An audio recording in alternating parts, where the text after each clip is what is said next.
We're back with another episode of DramaQuest. This is episode 51. For most of you, this will be the first episode of 2025. And boy, do we have a good one. We are met with Aporia and Catapultam, aka Cata, for the rest of the interview. These gentlemen are the devs behind the renowned new emulator server, The Hero's Journey. It's been out for a couple months now. So without further ado, I'm going to introduce those guys. Cata, Aporia, welcome. Thanks so much, Zaide. Happy to be here, man. Indeed. Yeah, great to have you guys. So before we jump into the server, I'm really excited to talk about it because it's crazy, it's unique, and it's wild.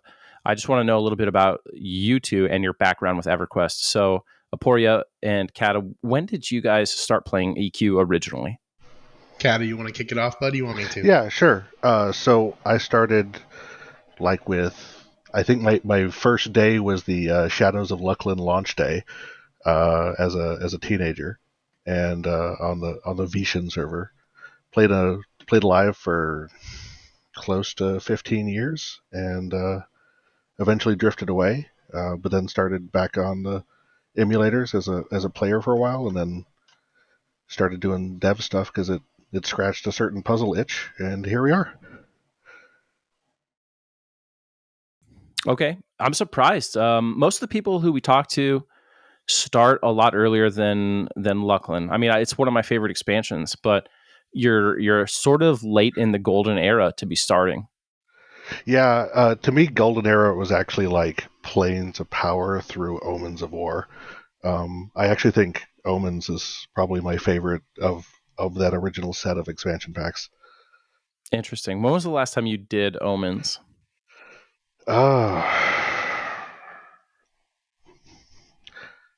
Properly? Well, anyway, really. It was one of the first TLPs. I don't remember which anonymous TLP name it was. One of the first couple. Like 2007 or like 2011? I think 2011. Yeah, that sounds about right. Yeah. Yeah, it's it was one of those expansions that was really great when it came out. And I think nowadays it's not as good. It's sort of the opposite of the story with GOD, right? Everyone hated GOD and now it's great. Omens almost got like too easy. But anyway, not to belabor that point. Aporia, what about you? How'd you get involved with EQ? So I started playing EQ. One of my good friends, I played baseball growing up. I was talking about a Final Fantasy in the dugout one day, and he overhears me. He comes up to me, he pushes me, he goes, "Don't talk about that while we're playing baseball." And I'm like, "Oh, okay, so great. Like I'm gonna get bullied on the baseball team for playing Final Fantasy. Sweet." The kid comes up to me after the game and he goes, "Hey man, if you're in a Final Fantasy, I think I know something that you'll like." And I'm like, "Oh yeah, what's that?" He's like, "You're coming over to my house tonight." And I end up watching this guy play EverQuest for 6 hours until 4 a.m. And Kunark had released like, I don't know, maybe a month prior. And he was running around his dark elf warrior, dual wielding these swords, just killing pumas. And it just seemed like the coolest thing at the time. I was like, "Whoa, this is you." And he's like, "Yeah, I'm pretty badass, aren't I?" And I'm like, "You really are." And I'm like, "Hey, can I play?" And he goes, "Absolutely not." I'm like, "What?" He's like, "You can't when I go to bed." So at 4 a.m, he goes to bed. I hop on, I make my first character. And this is like, gamma set to 0, make a dark elf, can't see literally anything in Neck Forest. And I played until he woke up. And I played from then until I want to say like the end of Pop. And then just kind of moved on to other MMOs. And I didn't go back to EQ until Reign of Fear launch. Was it hard to get your parents to pay that monthly sub? Had I not made a friend through it, probably. But because it was great because this kid was like the all-star on the team. Like everyone knew who he was, and like now I was his friend, and no one knew that we played EverQuest. It was such a great thing. They're like, "Really? He plays this game?" I'm like, "Yeah, that's what we did all night." They're like, "You stayed up all night playing this game?" And I was like, "Yeah." "Oh, okay." They even went so far as to upgrade the computer and get me my own phone line so I could keep playing. Your own phone line, that is hardcore. That's awesome. Good parenting there. Hey, I listen, especially for a teacher and a roofer, they made it happen, man. Nice. I had the opposite problem. I actually I can directly trace my start in the tech industry because I was in high school at the time and we had dial-up, and my folks tried to limit my access to it by rotating our dial-up password. To which my response was to learn enough C to write a keylogger. Whoa. So, yeah. It's so funny how everyone like tackles these things. I think I would have tried social engineering on my parents, but whatever works. So, did you guys? I know, Kata, you already played. Did you only play on one of the TLPs? I've played on most of them at this point. I haven't played on the last couple because I've been too busy in the run up for THJ. Okay. But I've usually bailed out around Pop or a little bit after that. Okay. So, what is your faction of choice? What guilds do you align with, Kata? I've honestly stayed out of guild politics for the most part. Suspicious. Your Discord avatar. What is that? I honestly don't remember. I think it's Thomas the Tank Engine. Oh, Thomas the Tank Engine reminds me of some guilds I know. You think it's Thomas the Tank Engine? I don't actually know when or why I said it. It just sort of like stuck, and now if I change it, it'd be too weird. Gotcha. And Aporia, you have some very suspicious mutual friends with me, sir. Which TLPs have you played with? I'm still stuck on the fact that this young man made a keylogger so that he could play EQ. How old were you when you made the keylogger, Kata? 12, 13. Jeez, man. Every day you become more and more my favorite person. I'm sorry. That's just, yeah. So yes, interesting mutual friends. It's funny. I didn't even look. So I played on a number of TLPs with a number of different people. I don't really have any particular allegiance. I like playing with people who are nice to me. So it depends. Like you usually end up circulating around the same type of people, right? Like it's usually the same couple factions that are rushing out ahead, and you either choose to say who you are and you're forced to step up and do things, or you don't and just kind of get to chill out and blend into the background and collect loot. So it just depends on the feeling at the time. But you tend to go with like the hardcore guilds on your servers. So canonically, so just a little bit of background, like out when I stopped playing EQ and I played basically every AAA title that came out. God, for the next like almost decade. I led Ubiquity Gaming and Like Minded Gaming, and always tried to like compete, if not for world, then for server. And yeah, those are typically the people that I kind of find myself around. But ever since becoming a parent, I've completely changed everything, which it's really interesting to see, who's tolerant of a more balanced lifestyle, and who's not, right? So that can cause some issues. But yeah, I'm much more relaxed nowadays. Yeah, getting older. Until I hit retirement age, I'm in the same boat, right? Then I'll go hardcore again. Exactly. All right, now on to the good stuff. What people came here for. So, the hero's journey. You hear about a lot of emulator servers that come and go, and there's a lot of servers that have pretty novel ideas and they just never catch on. But something about THJ, you guys have surged. I mean, like all my friends started playing it, and I pulled up the server stats. Okay, so everyone knows like the big dogs in the emulator community, right? Like P99 and Project Quorum right now. So I looked at the stats. Like right this moment, there are 2,448 players online on the hero's journey, and you guys can't box there, correct?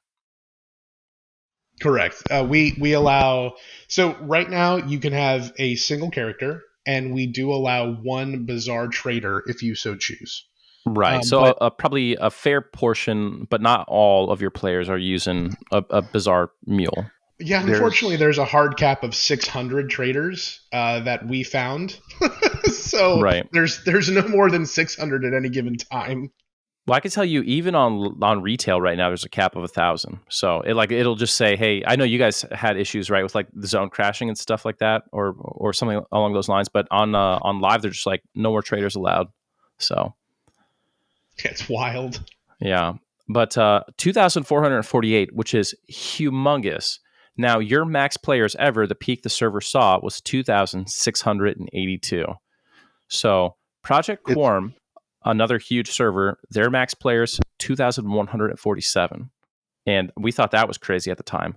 P99 Blue, the granddaddy of all the big MUs, 2,162. So you guys beat that. And then P99 Green, the guy at the top of the pile, 2,667. You guys beat it by about 20.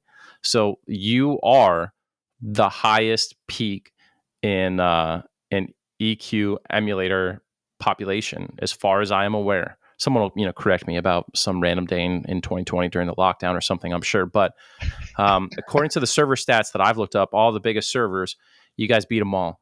So tell me and tell the listeners here all about THJ. What is the hook and what is different about your server? Um, so that's a great question, and there's a lot of different facets to this answer, right? So obviously, like the biggest thing, and to give this man his kudos. So Kata, and the way that he managed to implement multiclassing is just incredible, and it is the first thing that people talk about when they talk about the server, right? Being able to pick three classes at the same time, like that's something like for me, like I remember, oh man, it would be so cool if I could just have this one ability or this one skill from this other class. Like, oh, I would be able to do this and this, and then all of a sudden it's like, oh, not only can I have this one ability or one skill, I can have a whole nother class, and then another whole other class, and now the whole concept of the Holy Trinity, that EverQuest introduced, like you can be that, right? So that by far, in my opinion, is the biggest draw. But I think closely behind that, a lot of, so like when someone makes an EQEmu server, they have an idea that they base the server around, and that's what they really want to stand out, and that's what they really want to be great. But they either don't have the time or the help or the thought of, okay, well, yeah, this is really cool, but how is someone going to know about it? What is the user experience like when they first join? How easy is it to join? How user friendly like is the process of getting to learn these nuanced features? There's a level of production value that unfortunately a lot of people are unable or don't have the forethought to put in before people start hitting their server, right? So when we went into this together, Kat and I really powwowed on how we wanted the experience to be, and we put a lot of time and effort into the entire pipeline, right? Like we want this to feel like a production experience, and to his credit, Kata executed everything in an incredible fashion. So I think those two things for me, um, definitely the two primary things.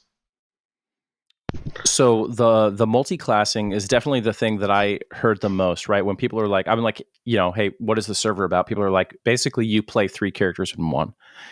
And from what my friends have told me and what I've read on like FOH and some other forums and seen in your Discord, it's like the cool thing is it's not even just like you're a monk that can hide and sneak like a rogue or like you're a warrior that can FD, but it's like the stats seem to combine and make you very powerful. Like your HP totals are way higher, right? And things like that. How does it work with clicky items? Like if I can I click an item from any class or just one of my trio classes if an item is like Kunark, like a Kunark BP, like can I click a Donald's BP without a cleric being part of my trio?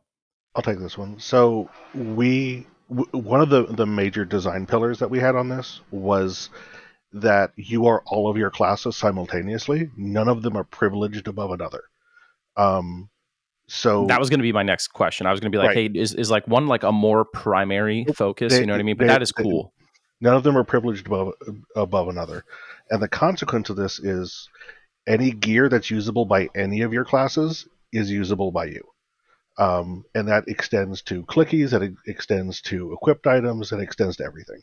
Um, Anything that any of your classes can do, you can do because you are all of those classes simultaneously. And if it's like something that conceptually you can't have multiple of, like AC soft caps as an example, or hit point totals, you get the best of the what's available to your class set. Okay. So right off the bat, when I hear this, like at launch, I'm thinking one of two things. Like you might want to play like warrior, cleric, and then monk. So you've got like ideal DPS, you have the best tank, and then you've got healing. Or I would think you want to play like mage, necro, enchanter. So you're rolling 3 pets. You know what I mean? What did you guys see? What kind of meta So started right away? So that's kind of the cool thing. I'll back up a little bit. Yes, you hit on two very close to two what have emerged as sort of meta combinations, but in general, there really isn't a meta. There are some combos that are significantly better than others, but everything is viable. During beta, we made a game of trying to figure out what's a bad combo, and no one ever found one. Yeah, to piggyback off that, Zaid, one of the big things, right, is so you're not just getting the classes and the gear that they would normally have access to, but one of the other big draws to the server is that every AA that's available through TBS is literally available when you start the game for all of your classes. So as soon as you start the game and you pull up your AA menu, every single thing you see is on the table, right? So you get to not only get the benefit of the classes that you picked and their skills and the gear that you get, but you also get all the AA that they would normally have gotten for the next like 15 expansions. So that unlocks combos and things that you normally wouldn't anticipate, right? So there's 560 different combinations, and so far we have yet to find one that is just complete and utter trash because of everything that they have access to. I Expanding feel on that, like cleric, shaman, druid would be bad. I feel like anytime where you're just going all in on like an archetype, it would not be good. You know what I mean? And probably no one does that sort of thing, right? Like nope, warrior, SK paladin. Like, what are you doing, right? They it's good. do though. It's Oh, good. interesting. Yeah, so what's really interesting about that, so just to speak on those two particular things, right? So you talk about, okay, we're going to pick 3 priests. Well, think about the 3 priests, right? So the cleric ends up getting a lot of things that enhance their direct damage and also melee capabilities. The druid gets a lot of things that enhances their dots. The shaman also gets a lot of things that enhances their dots. So when you combine, like, well, each of them get their own healing totem, right? Well, they're on separate cooldowns, so you can literally run around with a healing totem on you at all times. You're dotting things from shaman and druid. You're tanking with cleric plate, but you're also swinging, procking cleric hammers, and you're never gonna die, right? So it's like it's really interesting to see like what pans out and what doesn't, and like in terms of the paladin warrior shadow knight, right? So paladin, you're procking self heals from your auto attacks. SK, you're procking taps from your auto attacks. Warrior, they have an ability that once a minute they can force proc their weapons for 6 to 12 seconds. So Hmm. you've got like all these synergies that come together where you normally wouldn't expect them to work, but they Yeah, do in like a, oh, okay kind of a way.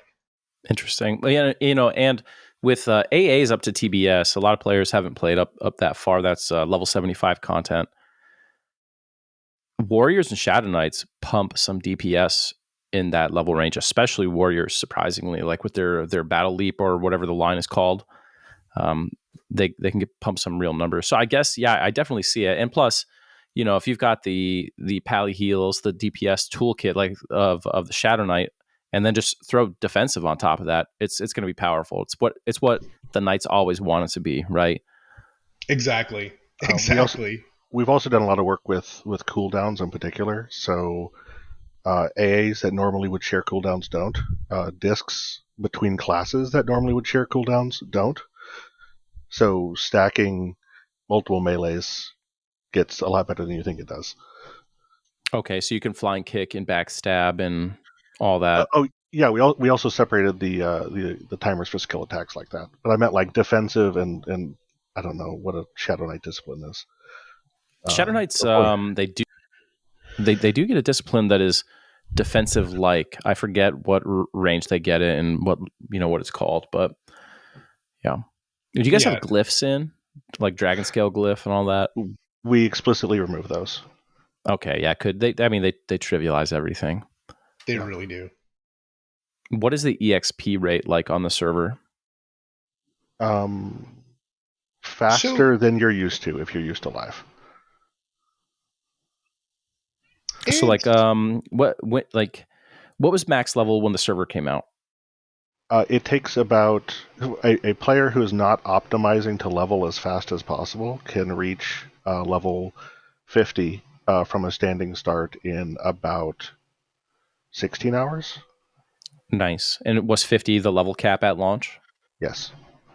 Okay. And And it's important to note that you can also turn on AA from level 1. oh wow, yeah, that is interesting. So how does AA EXP work? Is it like to get one AA at first is like 1,000 EXP, so it would take forever at level 1, or is it based on kind of what your total would be in that range? so the way that we have it worked out is that you get normal. Well, actually, that's not even true anymore. So basically, when you start at level 1, I'll just give like hard examples, right? If I started a level 1 character and I was like, I'm going to AA from level 1, I kill a red mob, I get 1%. So technically, I can, right? It would take some time, but I could. As you level, though, the cap on your XP goes up as well as the amount gained. So if you stopped, say, at like level 20, you might have like a 2.5% cap on your AA per kill. But then once you hit level 50, that cap goes up to 4.5. So there's a bit of a penalty for stopping early, but because you're stopping early and you get strong, you're able to farm a lot quicker, right? So there's a trade-off for doing either. We also have a veterancy system in place for AAs that's based on the total amount of AAs you've earned across all of the characters on your account. So the veteran system means you have like an EXP bonus? Yeah, you get a AA EXP bonus based on it's a catch up mechanic for making alts essentially. I think that's cool. I like that. Now, when you started, you were 50. Are you guys still at a level 50 cap? No, we are. So we just went into Velius. We are at level 60 cap, um, and it's been quite a ride. What is the release cadence like? Like you do a couple months in Classic, a couple in Kunark. Sure. So we did 1 month in Classic. We did 1 month in Kunark, and we've got 6 weeks for Velius. The cadence is based on a couple of things. So the first is we don't want people to burn out trying to chase content as we unlock it. But we also want to give people who don't have as much time as others an opportunity to enjoy those things, right? And so it's interesting the way that we do it, because even though it's time locked, right, it's also personal progression. So for instance, Zaide, if you were to join today, technically we're in Velius, but you will not be able to get into Velius until you unlock Kunark and then unlock Velius, right? And there's two different ways for you to do that. So you can either kill the progression NPCs. So to unlock Kunark from Classic, you need to take down Vox and you need to take down Nagy. or you can do a set of collection quests, or or not or. And then for Kunark, you have to take down all the dragons pre-VP to unlock Velius, right? So Track, Sev, etc. Okay, that reminds me of an old server called like Nagafin's Lair that I think had a similar system where like when you were a fresh server, you'd have to like get people to help you out almost to catch up and get you a few expansions in. But I think that's pretty cool. What is the loot like? Are they dropping the same loot that we come to know and love over the years, or is it like is it amped up? Sure. So it's the same gear that you love, dropping from the same mobs that you know to drop from, except you have a chance of finding an enchanted version or a legendary version, right? So everything drops from the same things, except when it drops, it's got a chance to upgrade. And those stats on enchanted are basically double base stats, and then the stats on legendary are double base stats plus heroics and some mod threes based on whatever the core item is, right? So an item doesn't just have random stats thrown on it. The stats were all added based on the stats of the original item. So it still feels like EQ, it's just enhanced. Right, it's just the legendary version of that item. Right. And any item that like Vox could drop could roll a legendary or enchanted version.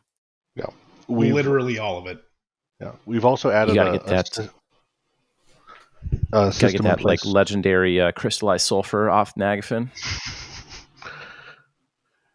It needs to have stats to upgrade.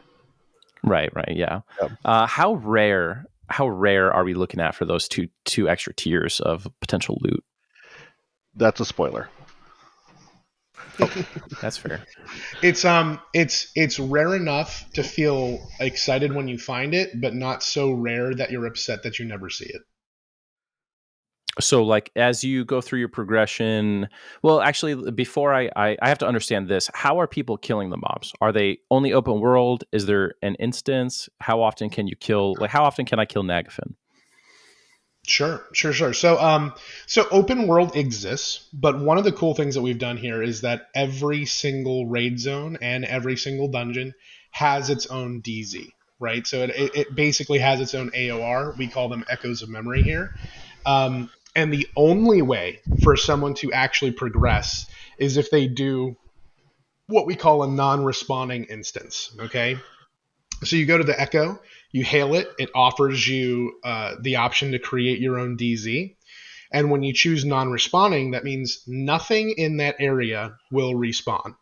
So you can take all the time you want to clear through a raid, right? You don't have to worry about respawns, but you can only have up to 6 people inside that instance, and you have to participate in that kill to get credit for it.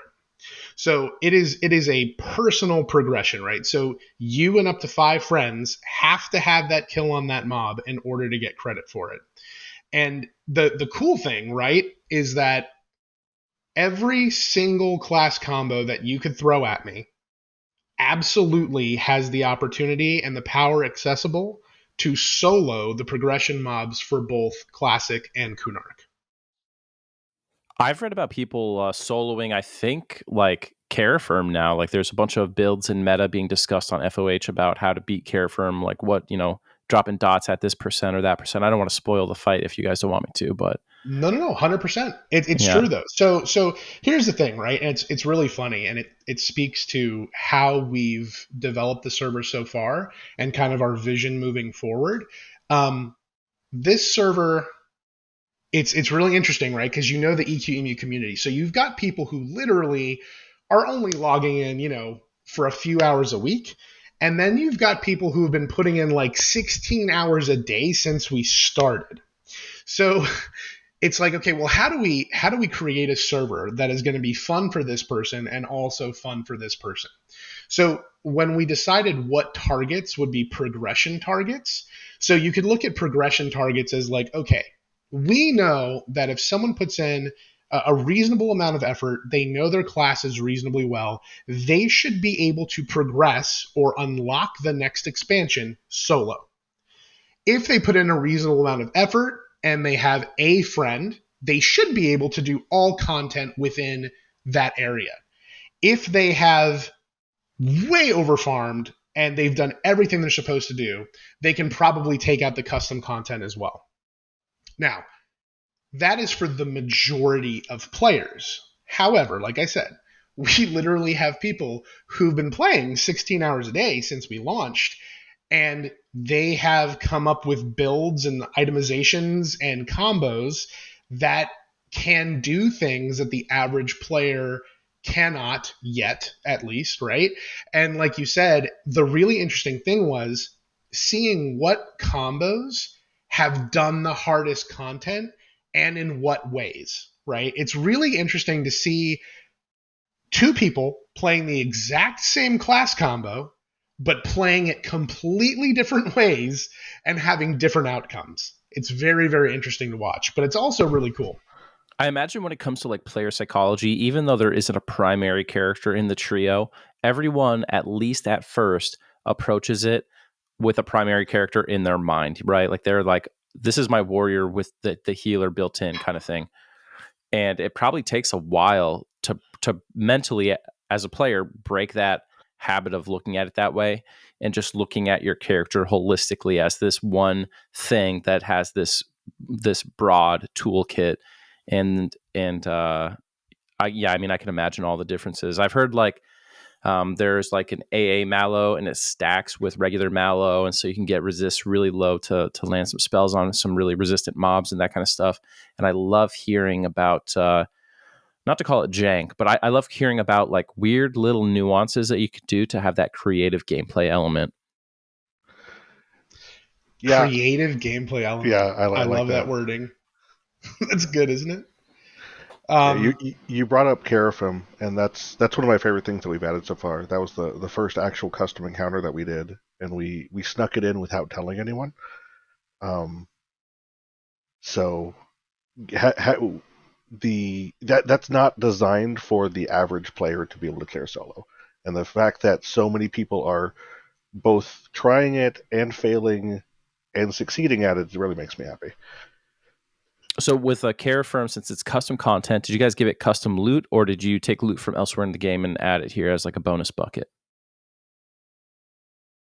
So we did a little column A, little column B.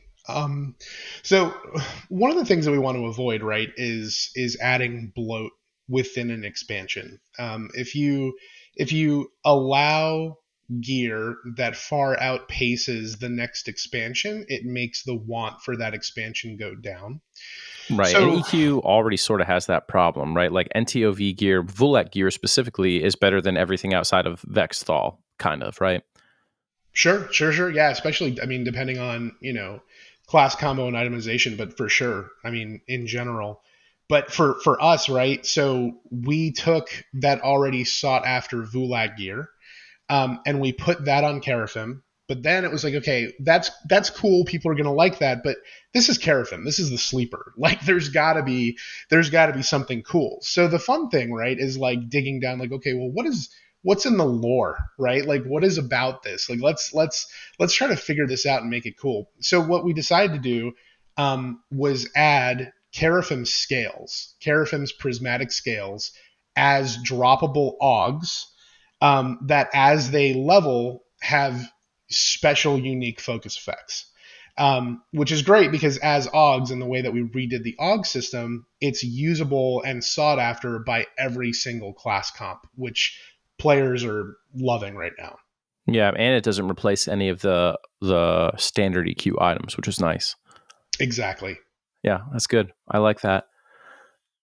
So, I don't think we touched on this earlier. How often can I spawn my non-respawning DZ of a raid zone?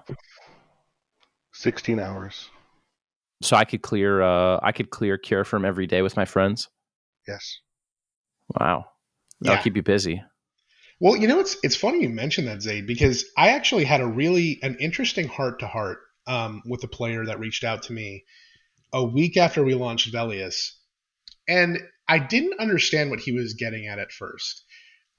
He was talking about at first the trash in NTOV and how it's disrespectful to a player's time. And I'm like, man, the trash in NTOV. I'm like, I know it's got a lot of HP. We talked about reducing it just because it doesn't really make any sense. It's just a time sink, not a difficulty, right? And I'm like, well, talk to me a little more about this. Like, what do you mean? And he's like, well, the fact that I have to kill these targets and do this, every single day, it's so much time. And I go, whoa. You don't have to do it. Are you? And I asked him, like, are you telling me you're clearing all of these raid targets every day? And he's like, yeah. I'm like, listen, man, I love that you're having fun, but I feel like maybe this is approaching not fun territory. Like, what is it that you're he's like, well, I've never been able to do this, and I love that I can do this on my own, and I don't have to wait for anybody, and I can do it when I want to do it, and I just, and he got really excited about it. I'm like, that's great. But then I'm sitting here, and he's like, he asked me, he goes, do you think you could extend, like make it to where it's a 48-hour lockout instead of a 24-hour lockout? And I'm like, so I don't destroy my life. Yeah. And I'm like, wow. Like I never really stopped and considered the fact that we allow for something that some people are going to feel compelled to do it. That was a wild thing to stew on. It's true though. You are you do have a little bit of a compulsion. Now on like the TLP servers many years ago now, 8 years ago or so, they reduced the respawn timers in open world for Classic and Kunark from like 3.5 days, which was already faster than original, down to 24 hours, sometimes a little bit like a hair less than 24. And they did that with the idea that players would share more. And what it really did was make your life hell, because you're like, all right, every 24 hours, we got to get Nagafin, Vox, CT, Inaruk. Like, it didn't mean that you would share. It just meant you worked harder to do the same thing. You know what I mean? And at the end, you're like, you don't even need the items. You're just farming it because that's what you do. You farm all the best stuff. That's like your raison d'etre, right? That's why you exist in this game world, to do this thing. And so you feel like you are obligated to do it. I could definitely see that. But at the same time, while NTOP trash does suck, no denying that, there's a slippery slope where it's like, okay, well, why don't we just put the gear on a vendor and you get some coins, you know what I mean? That kind of thing. And we've seen that with EQ too, is like every time the devs acquiesce and make something easier, it doesn't satisfy the player base. It just shifts their crying to the next topic to make it easier. Sure. And I think that's a reality that fortunately we're both aware of. We have done a lot to maintain a level of integrity of play, because we both know that, and even as a player, right, you think in the moment, you think you know what you want. but then once you get it, is that really what you wanted? Is it? Because I don't think it is. And we've seen that a lot, right? So we actually, Kat and I had to make some decisions early on, when we realized that the server was going to be more popular than anticipated, and that the average player that was joining was not the most vocal player, right? Like the people that we interact with most often, the people that are on most often, the most hardcore, that are giving this feedback of how difficult they want things to be, and oh, this is too easy, and you can't have this and you can't have that because it's just going to be, no one's going to have anything to do after the first 24 hours and it's going to be awful. And coming to the realization that it's like, it's a valid perspective, it's a valid play style. But when we had our first person join that said they had never played EQ before, we kind of had like a little like a pause moment, like, hey, we're not just getting EQEmu players, we're not just getting EverQuest players, but we're getting people that have never played EverQuest before. We're getting people who this is their first experience with this game. And if the majority of the player base is coming at it with this perspective, it doesn't make sense to try to like challenge the top 1% of players, right? Like we have, like there's a couple dear friends of mine that actually don't play on THJ because by my own volition, they're the type of people that I used to play with, and they can be a little toxic and this is too easy because in the first week of the game they had almost 100 hours invested and had already done everything that they thought they could do, right?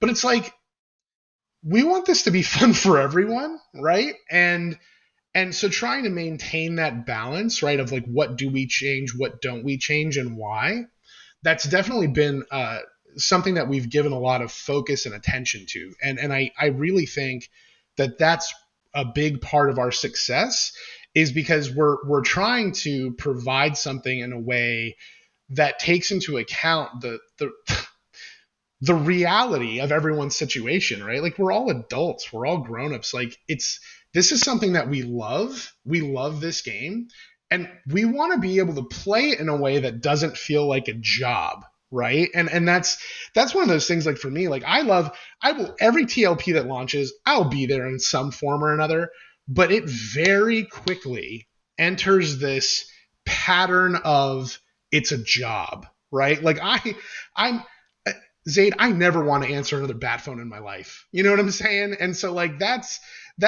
kind of where I'm at with this. And that's the fun vibe that we're trying to go with.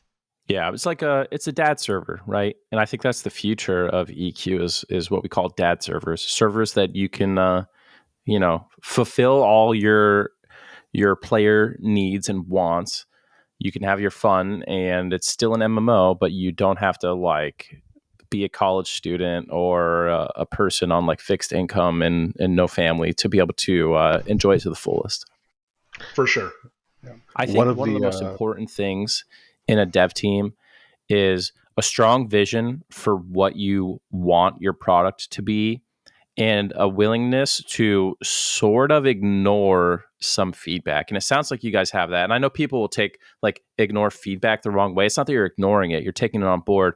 But too many devs across not just like EverQuest or even emulators, but every game, too many devs feel pressure to like acquiesce to every bit of feedback, and you'll never please everybody, right? And it just makes the game a kind of weird mush after a while because so many different people have had their input taken on board.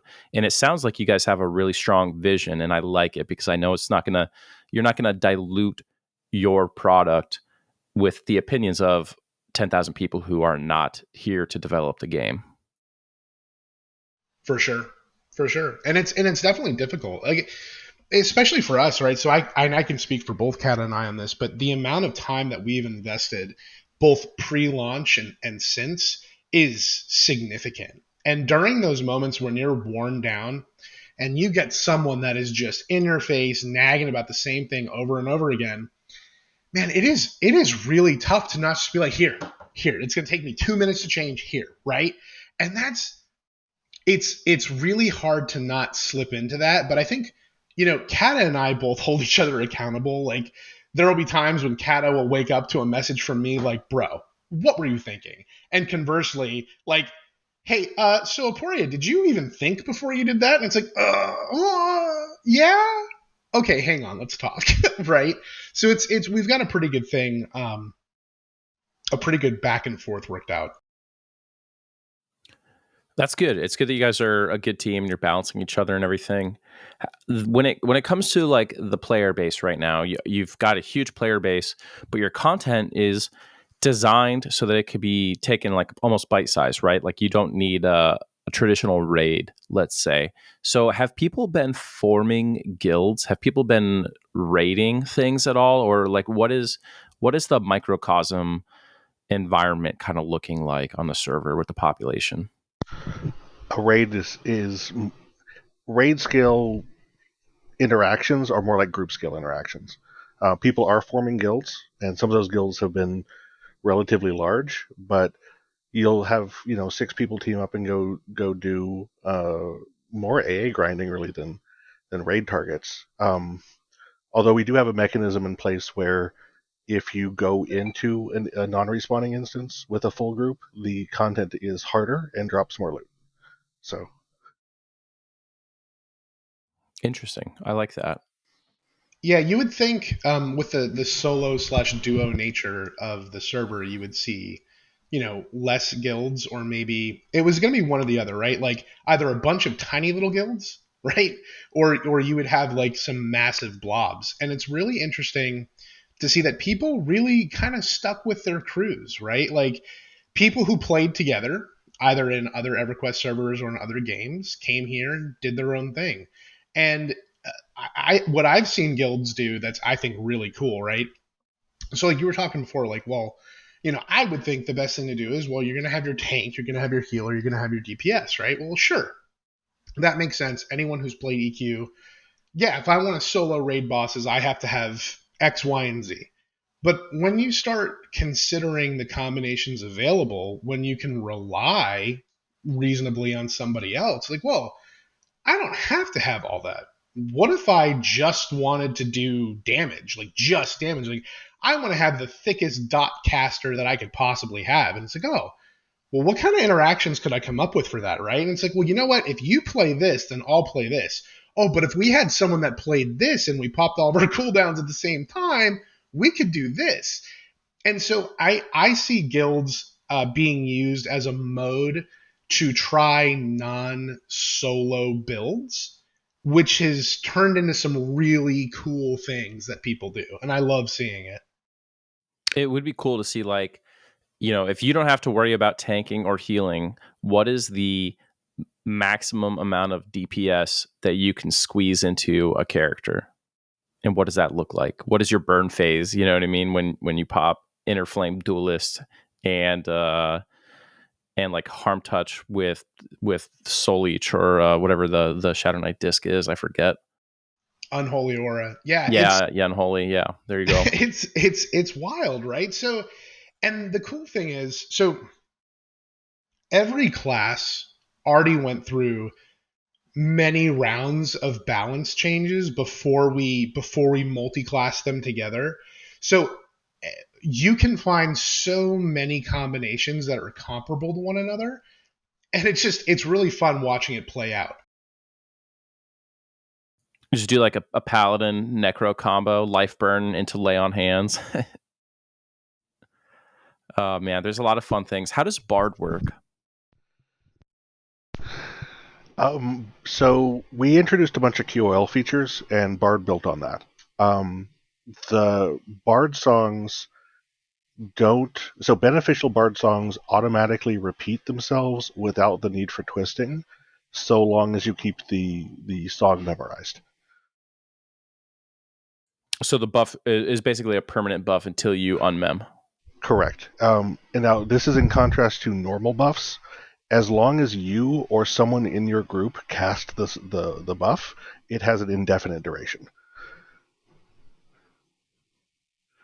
So long as it came from their spellbook, not from like an item.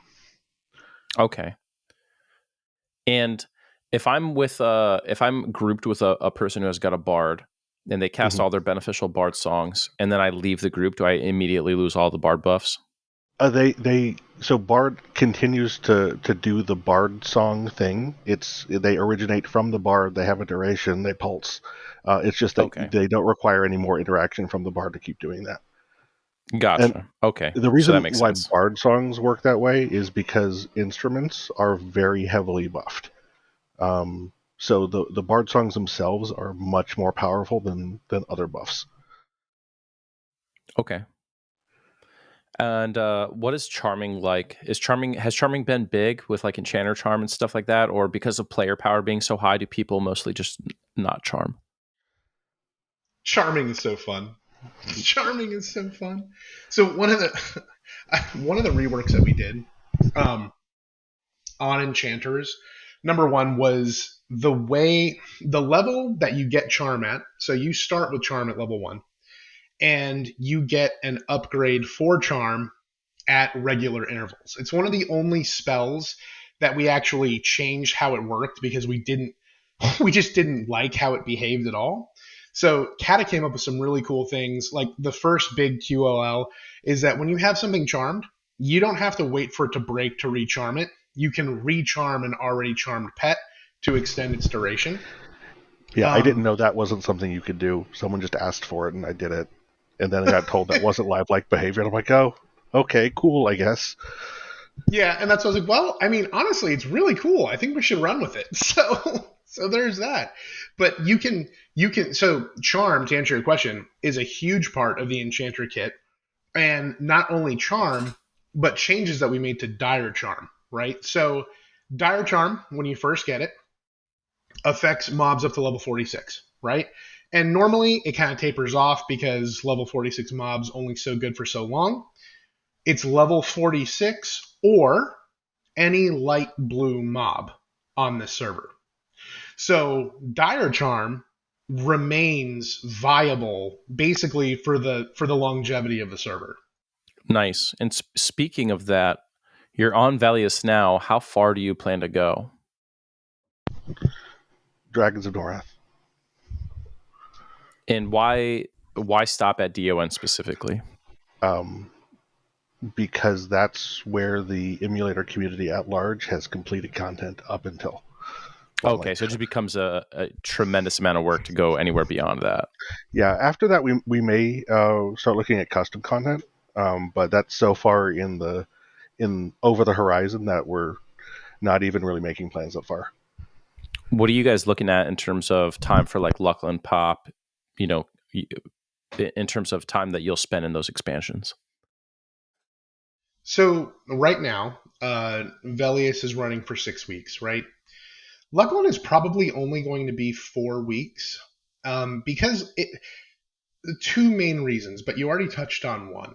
So when you've got a server that's geared for a solo duo and people are just having fun farming Vulak, the majority of Lukeland content in terms of gearing is kind of meh, right? And there's only so many things you can do. While Right. we do have like a custom encounter plan that we won't share anything about just yet, everything pre-VT more or less doesn't matter, like you said. So it doesn't really make any sense to force people to sit in Lukeland longer than really necessary. Like just long enough to be like, hey, this is Lukeland. We're introducing all these new zones. There's all these different places you can level. And that's one of the fun things too, since you can level lock wherever you want to AA grind, and also because you can down level yourself to any level so that you can AA grind in any zone that you want, which is that's pretty cool. So like I could hang out in Black Bro for the rest of my life. Sure can. And there are people that do that. Oh my gosh. That is such a cool thing that every server should do. Dude, a lot of those newbie EverQuest dungeons are actually the most well-designed dungeons. Like name 2 dungeons in EverQuest that are better than Guck. You know what I mean? It's so good. Don't talk to me about Guck. I love it. I love it. No, hey, listen, you're talking to someone who loves Befallen, right? Like, I absolutely, and not for nothing, when most of us were younger, right, there were very few of us that were actually raiding in endgame guilds when we were 10 years old. Like, a lot of people spent the majority of their time in those lower level dungeons. So being able to, like, use that as a primary method of getting AA and leveling up, super fun. Super cool. And that I think is one of the biggest things that comes with this as we unlock expansions. So you'll get Lukeland for about 4 weeks, but then the big pause is going to come at Pop. Number one, because I think that Pop has the most to offer of like any expansion period. There's so much to do. But also because it's really where a lot of people's nostalgia dies. So it's a perfect opportunity for us to be like, okay, we're in Pop. This is everything that we have currently available. And it's a good opportunity for me and Kata to sit down and go, okay, how do we want to pace out the rest of this, knowing that we only have this available? There are some things that we want to launch. Like we want to have a fully working solo self-found mode. We want to have a fully working hardcore mode, right? Like those are some things that you might see come out around Planes of Power that extend the runway for playability before we start unlocking more expansions. What will progression look like? So, like, even in Kunark, right? You said that VP wasn't on the list of things that you had to do to get to Velius access. So did anyone clear Vishan's Peak? And did you have to do the entire VP key traditionally to go in there? Sure. So people people loved farming Vishan's Peak. So what we did, and you're going to see this for Vexthal as well, and I don't mind giving that spoiler. But for Kunark, if you downed all the dragons, we gave you the key for VP. Like if you downed all the dragons, you are now keyed for VP. And we're going to do the same thing for Vexthal. So if you down all of the bosses in Luklin, you are going to have the key for Vexthal. Okay. What about the key for Emperor Sra's room and the key for the Ark's key for Seru? Arc still has to be done. It's number one, it's not that bad, and number two, people are going to be doing it for the earring anyways. But yeah, Seru will still have to do the key, so it's not too bad though. Plus, DZs make farming all the components and doing all the quest steps much more tolerable. Yeah, definitely. What about Banes? Will you still need Banes for those two targets? What? Well, okay, so it depends on your comp. Um, you won't need them for some comps, but I can tell you. So what we've done, if you were to look at any of the sites that have been spun up for us, thank you by the way for all the people that helped with that. Um, the Bane damage has been scaled up dramatically because number one, there are so many ways when you can pick three classes. There are so many ways to deal damage without having these Bane weapons. It felt bad that only certain class comps had to get them to do anything.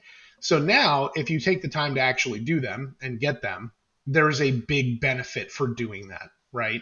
So every Bane damage in Luklin has been scaled to the point where it's like this feels good and it makes sense doing this. And I think we're going to see some really interesting combos pick up during that period of time. It'll be interesting seeing when people get like the Great Maul of Slaughter kind of stuff for Kievan Banes, because those are already really powerful. I can't wait to hear about it. Oh, it's going to be insane. I can't wait for someone to post their first 100K plus frenzy. Right, yeah. Now with Pop, are people going to be doing the full planar progression to get access to Plane of Time? Yes. Yes, 100%. That's one thing that the entire Planes of Power is going to be required to get the time. I like that. I think that's good. I think, there's just so much quality content that people would otherwise skip over entirely, I agree. Now, will all of it be progression content? Probably not. Like when we decide to launch Omens and GOD, will we require you to have down Quorum? No. No. But we'll make it, somewhat challenging, but at the same time, progression targets, we want to know that people have invested some time into experiencing most of the content, right? Like we're not there to check your build. You know what I'm saying? Like we're not there to make sure you're min maxing as hard as you should be, but that you put in the time and effort and you deserve to get to the next expansion. When we're talking about like the enchanted and legendary items, do those drop off of like group named? Like, is there an enchanted flowing black silk sash, or is that strictly raid mobs? Oh baby, it's for all mobs. That's awesome. That's especially awesome in those classic Kunark and then a little bit in Luklin again. Yeah, that's really sick.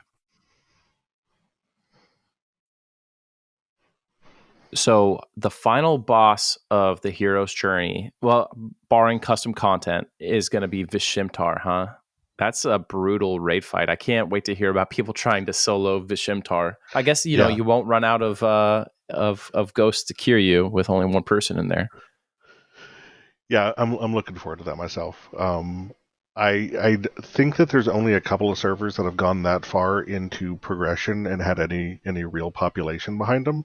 Um, as far as I know, it's just PEQ and Wayfarers, maybe, and then us when we get there. So it's gonna be the primarily EMU players. This is uncharted territory for most of them. Yeah, but EMU players especially are very finicky. They're, you know what I mean. They have what they like, and they don't like to go outside of it. But they're already doing the custom stuff by being on that server, so you might be able to trick them into it. Oh, for sure.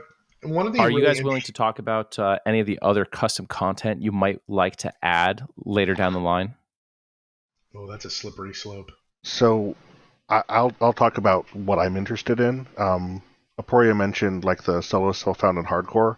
I'm much more of a systems guy than a content guy, so I'm mostly excited about new systems that can be implemented, new ways of playing the same content.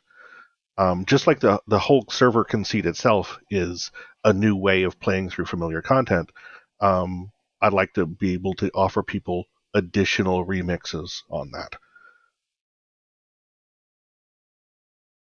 Sure. And like one of the things that I even that I poked Kata about recently, we've had so many ideas about things that we can do. Um, I I would love for us to actually have a working like dungeon finder type of a system to where you can literally queue up and be like, okay, I want to do a random dungeon. And it's like, oh shit, here you go. Here's Befallen, and you either get scaled down or the mobs get scaled up. Like something like that would That be would be sick. killer. Uh, Yeah, like a lot a of lot. times EQ does like anniversary content where they make like a level 100 Black Burrow, level 100 Crushbone kind of thing, and those are always super fun. And they put like some item, you know, they'll scale up the gear a little bit, but they'll put like one chase item in the zone that is like a zone wide drop that's super rare, and people go crazy trying to get that stuff. The One of the notable expansions that we've omitted is Eldon, um, for a few different reasons. But one of the things I keep threatening myself with figuring out how to make work is sort of a roguelike dungeon based around Eldon zones. Yeah, the trouble with Eldon is there's just no soul to it. You know what I Mm-hmm. mean? Mm-hmm. Mm-hmm. Just empty That's caverns. that's Meh. one of the reasons why we skipped it. Yeah, smart choice there. But seeing what you could do custom with that, I think, is a good opportunity. You know what I mean? You're not going to do you're not going to take any content that's going to piss anybody off. I'll tell you that. Yeah, Exactly. people Yeah. get touchy if you mess with Freeport, but you can't even name an Eldon zone, right? Like deepest guck. I mean, and that's it. That's all I know. That's the only one I know too. Yeah. Yeah. Yeah. Pretty much. It's the only one that's pronounceable anyway. So whatever. Right. Yeah. The rest are like yeah, it's just a bunch of like elf names and stuff.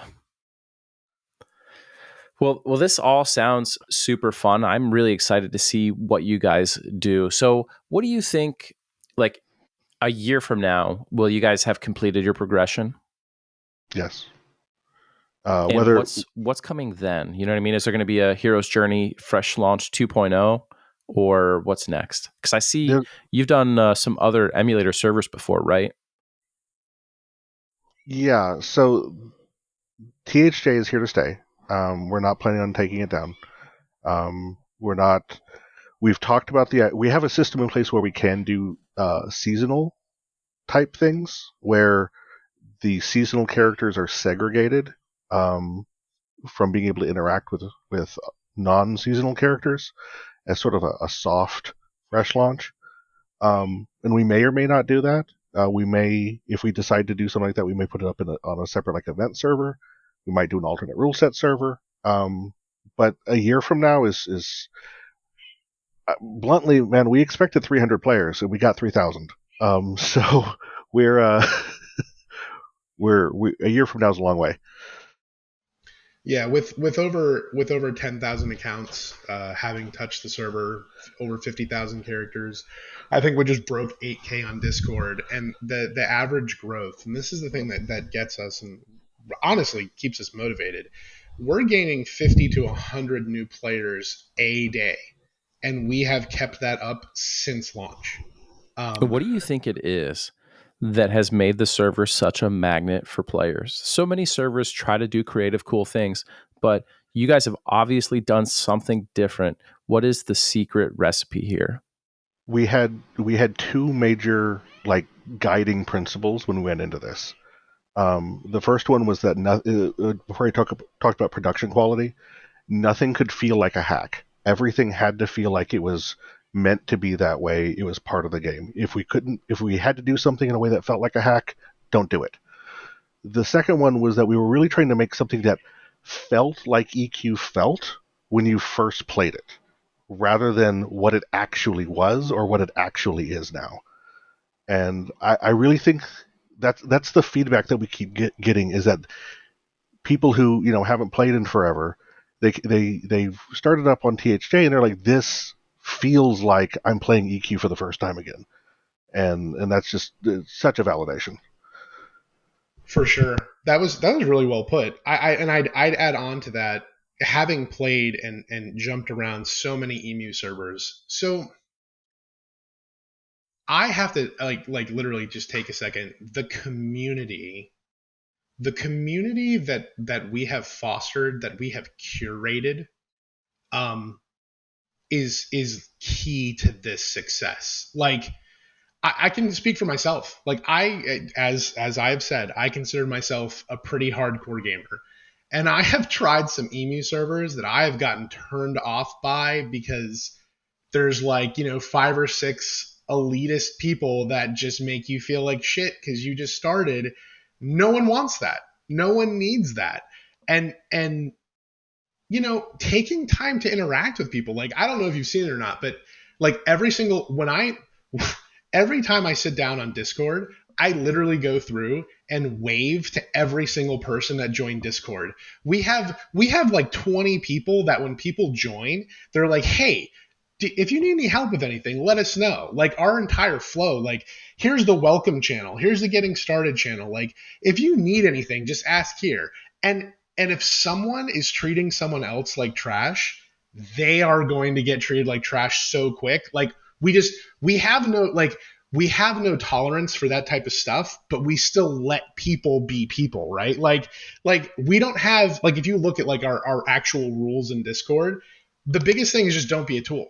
Like I'm not going to sit here and babysit you all day, but just be nice, right? Like be nice. You don't have to like, oh, you can't say this or don't say this or whatever, but just like be a human being that enjoys playing this game, meeting another human being that also enjoys playing this game.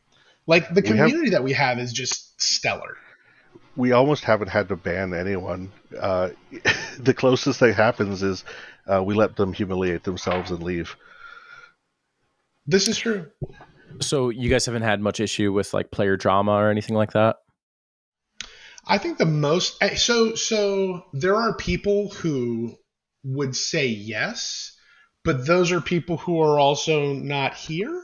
So it's like one of those things, like do we ban 1 or 2 people to save 100, right? Like I can actually look. So we've banned 7 people, not including like spammer bots, in the entire time that we've been up since alpha.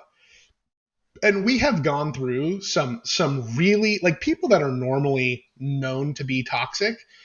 When the fun thing is, when you treat someone with respect and you listen to them and you interact with them, they will usually meet you, right?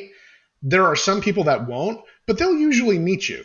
And so it's not hard to avoid drama when you're honest with the players, where you say how you feel, you listen to them, and you treat them with respect. There's, like I said, there's only 7 people that we've banned, and 2 of those just happened recently. One of which went to Reddit immediately and talked about how awful the server was. And I think I saw that.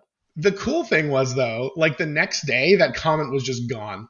And I was like, that's really cool. Like someone obviously reported it, or he deleted it or whatever. But it's nice to see people coming together. And also being protective of one another. Like, that's really cool to see too. Like, I like when someone that I've never talked to like stands up for me because they've had a good interaction with me, or a good interaction with Kata or Drake or Valor, any of our guides, any of our community helpers, any of our contributors. Like, there's so many great people here.